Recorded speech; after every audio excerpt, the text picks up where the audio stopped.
சிவகங்கையில் குழந்தைகளின் காதணி விழாவிற்காக சேர்த்து வைத்த 1,00,000 பணத்தை கரையான் அரித்ததாக செய்தி வெளியான நிலையில் பாதிக்கப்பட்ட குமார், முத்துக்கருப்பி தம்பதியை அழைத்து 1,00,000 வழங்கிய நடிகர் ராகவா லாரன்ஸ்.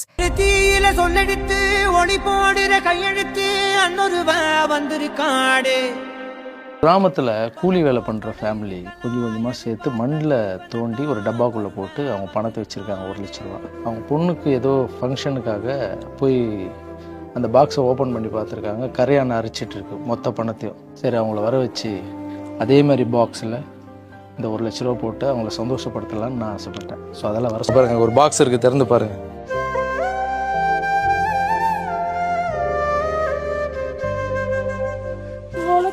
கஷ்டப்பாடுபட்டு எங்களை மண்ணாக்கிடுச்சுன்ற வார்த்தைகள் இருந்துச்சு. உழைப்புக்கு ஏற்ற மரியாதை நீங்க செலுத்திட்டீங்க சார். எங்க கண்ணீர் மலையை தொடச்ச ராகவா சார் என்னைக்கு என்னென்று